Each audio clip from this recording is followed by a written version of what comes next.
அதாவது இந்த வழக்கினுடைய பின்னணி அப்படின்னு பார்க்கும்போது, கடந்த 2018 திரிபுராவுல லெனின் சிலை உடைக்கப்பட்ட போது, அதை உடைத்தது போல் தமிழகத்திலும் பெரியார் சிலை உடைப்பேன் என்று அவர் ட்விட்டர் பக்கத்துல வெளியிட்டிருந்தார். அதேபோல இன்னொரு கனிமொழி தொடர்பான கருத்தையும், ஒரு அவதூறான கருத்தையும் ட்விட்டர் பக்கத்துல வெளியிட்டிருந்தார்.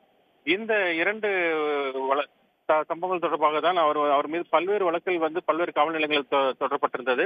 அதுல தான் இப்ப இன்றைக்கு ஈரோடு டவுன் காவல் நிலையத்துல அளிக்கப்பட்ட புகாரின் அடிப்படையில், அதாவது கடந்த 2018ஆம் ஆண்டு மார்ச் மாதம் 6ஆம் தேதி அளிக்கப்பட்ட புகாரிலையும், அதே போல ஈரோடு டவுன் போலீஸ்ல வேறொரு வழக்கும், அதே போல கரூர் கருங்கல்பாளையம் காவல் நிலையத்தில் அழைக்கப்பட்ட வழக்குல தான் ஹெச் ராஜா மீது வழக்கு பதிவு செய்யப்பட்டது.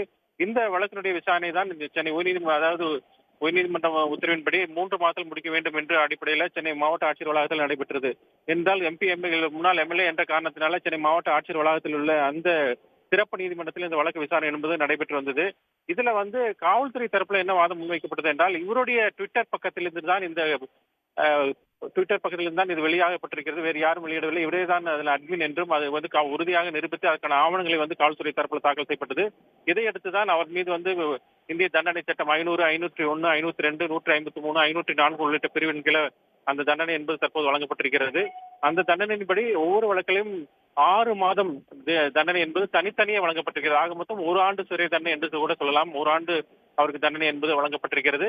இதில் ஒரு வழக்குல ரூ. 2000 அபராதமும், இன்னொரு வழக்குல ரூ. 5000 அபராதமும் என்பது விதிக்கப்பட்டிருக்கிறது.